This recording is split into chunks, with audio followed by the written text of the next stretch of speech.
പ്രേക്ഷകരൊക്കെ കുടുകുട ചിരിപ്പിക്കാൻ ഇനി ചെമ്പനീർ പൂവ്. അതെ പ്രേക്ഷകർ, ഇനി കുറച്ച് നാളത്തേക്ക് ആ ഒരു കണ്ണീർ രംഗങ്ങൾക്ക് വിട എന്ന് തന്നെ വേണമെങ്കിൽ പറയാം. നമ്മുടെ ചന്ദ്രമതി ഭയങ്കര വാശി പിടിക്കുന്നുണ്ട്. ശ്രീകാന്തും വർഷയും വീട്ടിൽ തിരിച്ചു വരാതെ താൻ ഒരു ഗ്ലാസ് വെള്ളമോ ഒരിറ്റ് ഭക്ഷണമോ ഒന്നും കഴിക്കില്ല എന്ന്. ഈ ഒരു വാശിയുടെ പുറത്ത് നമ്മുടെ സച്ചി ആണെങ്കിലോ ഒരു കിടുക്കാച്ചി ബിരിയാണിയൊക്കെ മേടിച്ച് ഡൈനിങ് ടേബിൾ മൊത്തം വാടലേക്ക് നിരത്തി അങ്ങോട്ട് ഫുള്ള് ബിരിയാണിയും മുട്ട പുഴുങ്ങിയതും പപ്പടമൊക്കെ ഇട്ട് സെറ്റാക്കുക. നല്ല ചിക്കൻ വറുത്തതും ഇതിൻ്റെയൊക്കെ മണം അടിച്ചിട്ടാണെങ്കിൽ നമ്മുടെ ചന്ദ്രമതിക്കാണെങ്കിൽ നിക്കക്കളി ഇല്ല കേട്ടോ.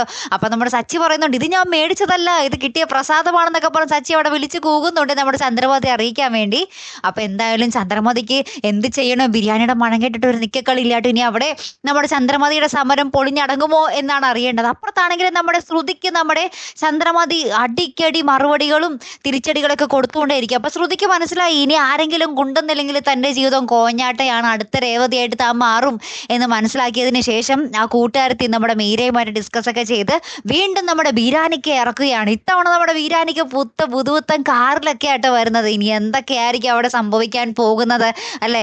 ആദ്യം ജസ്റ്റ് ആണ് മിസ്സായത് നമ്മുടെ ബീരാനിക്കയുടെ കള്ളത്തരം പൊളിയാതിരുന്നത് അല്ലെ?